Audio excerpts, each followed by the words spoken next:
Retornamos do nosso primeiro intervalo, começamos o nosso bloco no artigo 11 da Convenção de Viena. Pega teu café, pega a tua água e larga o celular. Agora o momento que a gente tem que ter o máximo de concentração e esquecer qualquer outro tipo de atuação, de pessoa que possa nos atrapalhar neste momento, tá? Então, vamos lá. Artigo 11 da Convenção de Viena diz que o consentimento de um Estado em obrigar-se por um tratado pode manifestar-se pela assinatura, pela troca dos instrumentos constitutivos do tratado, pela ratificação, pela aceitação, pela aprovação ou adesão, ou por quaisquer outros meios, se assim acordado. Ou seja, a Convenção de Viena, ela traz todas essas opções de deixar claro o consentimento desse Estado ou não, tá? Pode ser pela assinatura, pode ser pela troca dos instrumentos constitutivos do tratado, pode ser pela ratificação, pela aceitação, pela aprovação ou adesão, tá?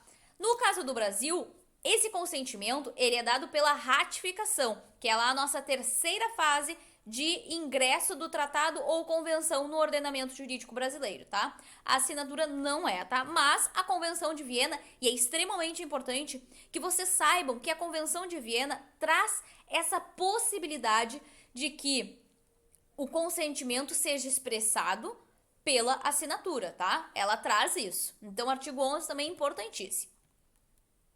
Artigo 12 traz o que? Explica o consentimento pela assinatura, que diz: o consentimento pela assinatura se dará quando o tratado dispõe que a assinatura terá esse efeito, ou seja, no próprio tratado há uma cláusula, um artigo dizendo: o consentimento ou o Estado obriga-se a cumprir as regras desse tratado por meio de sua assinatura. Assinou, vai ter que cumprir. B. Quando se estabeleça de outra forma que os Estados negociadores acordaram em dar à assinatura esse efeito. Ou C. Quando a intenção do Estado interessado em dar esse efeito à assinatura decorra dos plenos poderes de seu representante ou tenha sido manifestada durante a negociação, tá? Então, o consentimento pela assinatura dar-se-á por essas três alternativas. Para os efeitos do parágrafo 1º, no caso, o outro que a gente recentemente leu. A. A rúbrica de um texto tem o valor de assinatura do tratado, quando ficar estabelecido que os Estados negociadores nisso concordaram. B. A assinatura ad referendo de um tratado pelo representante de um Estado, quando confirmada por esse Estado, vale como assinatura definitiva do tratado. Ou seja, a assinatura ad referendo é aquela assinatura que ela depende de uma confirmação posterior, tá? Então, quando tem essa assinatura ad referendo e o Estado depois ele confirma, se dá o efeito dessa assinatura ad referendo como uma assinatura definitiva, tá? Artigo 13. O consentimento dos Estados em se obrigarem por um tratado constituído por instrumentos trocados entre eles manifesta-se por essa troca. A. Quando os instrumentos estabeleçam que a troca produzirá esse efeito. E B. Quando fique estabelecido, por outra forma, que esses Estados acordaram em que a troca dos instrumentos produziria esse efeito. Então perceba que sempre quando trouxer essa questão do consentimento, vai se dar pela assinatura, ou pela troca dos atos constitutivos, ou pela ratificação, o tratado ele vai trazer isso no seu corpo, tá? Ele vai trazer em alguma regra no tratado que vai dizer, olha, o consentimento em obrigar-se às regras desse tratado dar-se-á pela assinatura, ou pela troca dos atos constitutivos, ou pela ratificação. Então, o tratado sempre vai trazer, tá? Artigo 14 fala: o consentimento de um Estado em obrigar-se por um tratado manifesta-se pela ratificação. A. Quando o tratado disponha que esse consentimento se manifeste pela ratificação. B. Quando por outra forma se estabeleça que os Estados negociadores acordaram em que a ratificação seja exigida. C. Quando o representante do Estado tenha assinado o tratado sujeito à ratificação. Ou D.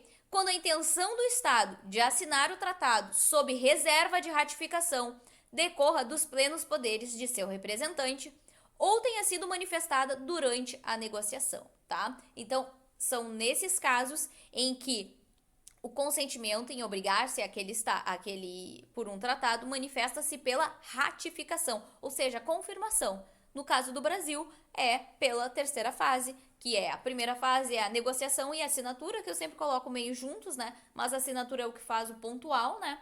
Depois, a aprovação congressual, que é a aprovação tanto do Congresso Nacional, do Senado Federal, como da Câmara dos Deputados, né? Relembrando que Câmara dos Deputados e Senado Federal compõem o Congresso Nacional. Aí, depois dessa aprovação do Congresso Nacional, o que nós temos é a ratificação, tá? Que é por meio de um decreto presidencial. E depois nós temos a promulgação e a publicação desse decreto, tá? Artigo 14.2 diz: o consentimento de um Estado em obrigar-se por um tratado manifesta-se pela aceitação ou aprovação em condições análogas às aplicáveis à ratificação. Ou seja, cria-se uma similaridade entre esse consentimento pela aceitação ou pela aprovação, tá? Com as regras aplicáveis à ratificação, tá? Artigo 15. O consentimento de um Estado em obrigar-se por um tratado manifesta-se pela adesão a, quando esse tratado disponha que tal consentimento pode ser manifestado por esse Estado pela adesão. Ou seja, o próprio tratado traz esta regra de que o Estado ele poderá dar o seu consentimento em obrigar-se por um tratado por meio da adesão. Ele está aderindo. Ele não falou nada sobre aquele tratado, não fez nenhum tipo de colaboração, mas ele está aderindo. Então, se o tratado trouxer que por meio da adesão aquele Estado poderá se obrigar àquele tratado, tá tudo certo. B. Quando por outra forma se estabeleça que os Estados negociadores acordaram em que tal consentimento pode ser manifestado por esse Estado pela adesão, ou C.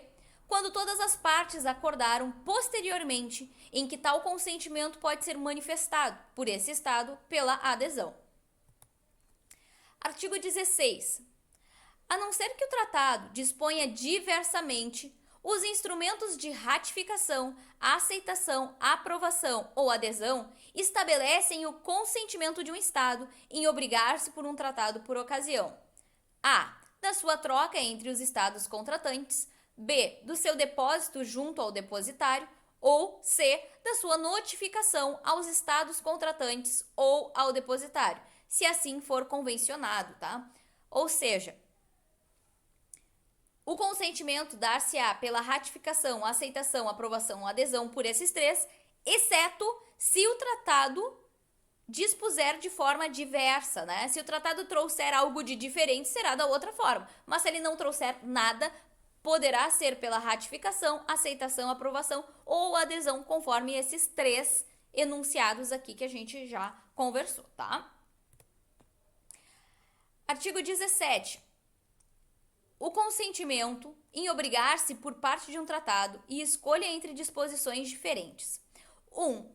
Sem prejuízo do disposto nos artigos 19 a 23, o consentimento de um Estado em obrigar-se por parte de um tratado só produz efeito se o tratado permitir ou se outros Estados contratantes nisso acordarem. 2.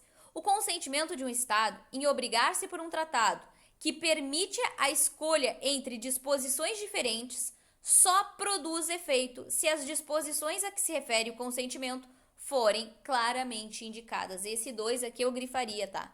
Que pode ver ali que ele traz a palavra só. Então, ele só produz efeito se as disposições a que se refere o consentimento forem claramente indicadas, ou seja, deve ser claro, tá? Essa indicação ela deve ser clara, senão não vai valer, tá? Não vai produzir efeito jurídico, ok?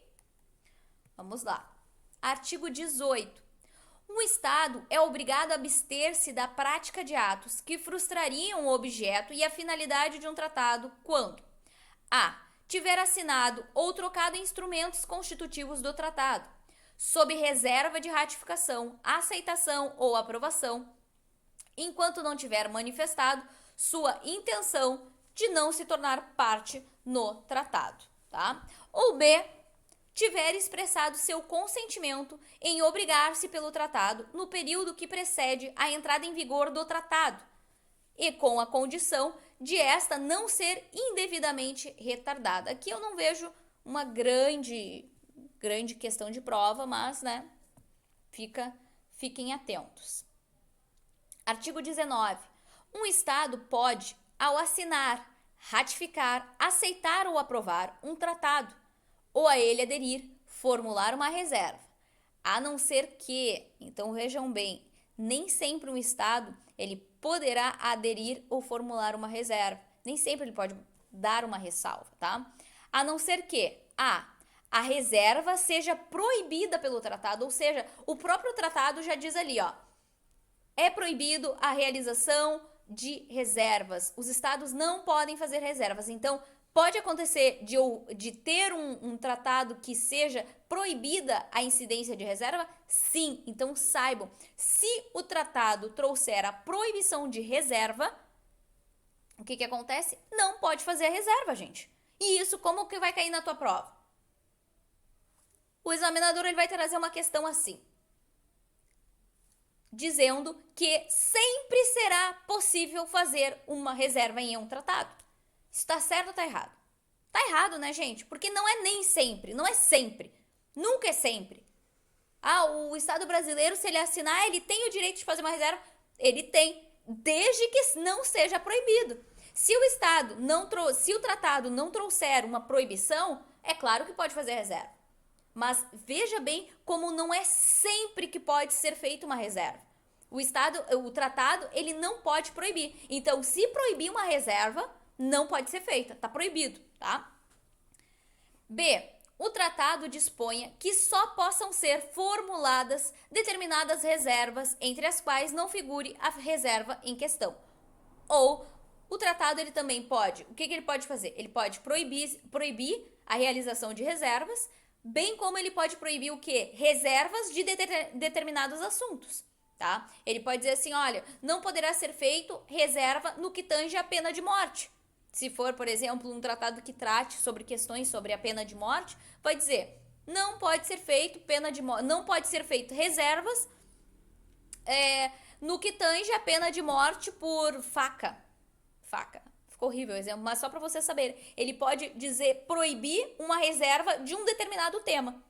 Não que ele esteja proibindo a reserva de qualquer caso. Não, ele pode proibir uma reserva de um determinado tema. E isso pode ser objeto de questão, viu? Eu colocaria assim, ó, um coração lindo no artigo 19. Ou C, nos casos não previstos nas alíneas A e B, a reserva seja incompatível com o objeto e a finalidade do tratado. Ou seja, quando não tem nada a ver, entendeu? Não adianta. Por exemplo, tá tratando de pena de morte e aí a reserva é sobre viagens de turismo. Não, né, gente? Tem que ser conciliável, né? Tem que ser compatível o tema. Então, esse artigo 19 aqui, ó, extremamente bacana de cair na tua prova, tá? Artigo 20. Uma reserva expressamente autorizada por um tratado não requer qualquer aceitação posterior pelos outros estados contratantes, a não ser que o tratado assim disponha. Veja bem que ele sempre põe a ressalva que, se o tratado dispor que essa reserva ela tem que ser autorizada, precisa da autorização dos outros estados contratantes, né? Se não tiver, não precisa. 2. Quando se infere do número limitado dos estados negociadores, assim como do objeto e da finalidade do tratado, que a aplicação do tratado na íntegra entre todas as partes é condição essencial para o consentimento de cada uma delas em obrigar-se pelo tratado, uma reserva requer a aceitação de todas as partes. 3. Quando o tratado é um ato constitutivo de uma organização internacional, a reserva exige a aceitação do órgão competente da organização, a não ser que o tratado disponha diversamente. Ou seja, a regra geral é, se o tratado é um ato constitutivo de uma organização internacional, a reserva exige uma aceitação do órgão competente da organização.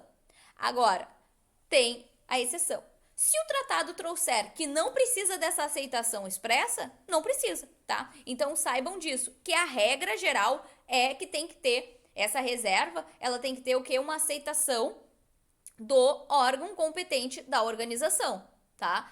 Se o tratado trouxer uma disposição diversa, aí não precisa, mas a regra geral é que precisa, tá?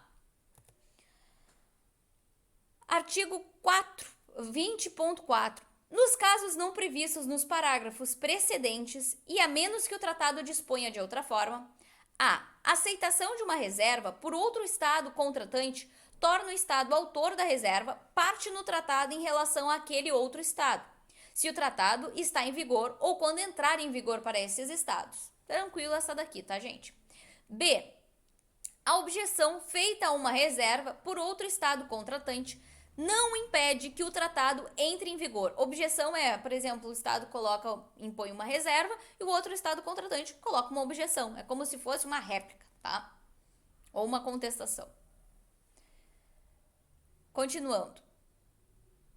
Que o tratado entre em vigor entre que formulou a objeção e Estado autor da reserva, a não ser que uma intenção contrária tenha sido expressamente manifestada pelo Estado que formulou a objeção. C. Um ato que manifestar o consentimento de um Estado em obrigar-se por um tratado e que contiver uma reserva produzirá efeito logo que pelo menos outro Estado contratante aceitar a reserva, tá? Tranquilo aqui esse artigo 20.4. Artigo 20.5. Para os fins dos parágrafos 2 e 4, e a não ser que o tratado disponha diversamente, uma reserva é tida como aceita por um Estado se este não formulou objeção à reserva, quer no decurso do prazo de 12 meses que se seguir a data em que recebeu a notificação, quer na data em que manifestou seu consentimento em obrigar-se pelo tratado, se esta for posterior. Então aqui fala do prazo, tá, gente? Eu colocaria um asterisco aqui, que fala que é tida como aceita por um Estado se esse não formulou objeção à reserva, quer no decurso do prazo de 12 meses, que se seguir a data em que recebeu a notificação. Ou seja, o que acontece? O Estado, ele notifica a sua reserva. O outro Estado, ele tem o quê? 12 meses para formular a sua objeção. Se nesses 12 meses ele não formular, ele está dizendo, olha, aceita a tua reserva, entendeu? Passou o prazo. Se passar e ele não concordar, não tem o que fazer, porque passou o prazo, tá? Outro, quer na data em que manifestou o seu consentimento em obrigar-se pelo tratado, se esta for posterior. Aqui tranquilo, eu fixaria bem essa primeira parte ali que fala dos 12 meses. O examinador, a prova, adora um prazinho, tá? Botou um prazo no meio, já, se tu botar 24 meses, já vai ficar na dúvida. Então, é 12 meses. Apontou uma reserva, o outro Estado tem 12 meses para apresentar uma objeção, tá? Artigo 21 fala dos efeitos jurídicos das reservas e das objeções às reservas. 1. Uma reserva estabelecida em relação à outra parte, de conformidade com os artigos 19, 20 e 23, a. Modifica para o autor da reserva, em suas relações com a outra parte, as disposições do tratado sobre as quais incide a reserva na medida prevista por esta. B. Modifica essas disposições na mesma medida quanto a essa outra parte em suas relações com o Estado autor da reserva, tá? Legal essa parte, mas é tranquila, tá? Não tem grandes revelações aqui, mas só para vocês saberem. Modifica para o autor da reserva, tá? Artigo 21, 2. A reserva não modifica as disposições do tratado quanto às demais partes no tratado em suas relações inter se. 3. Quando o Estado que formulou a objeção a uma reserva não se opôs à entrada em vigor do tratado entre ele próprio e o Estado autor da reserva, as disposições a que se refere a reserva não se aplicam entre os dois Estados, na medida prevista pela reserva. Ou seja, se o Estado, por exemplo, o Estado A e o Estado B fizeram um tratado, o Estado A formula uma reserva, o Estado B apresenta uma objeção à reserva.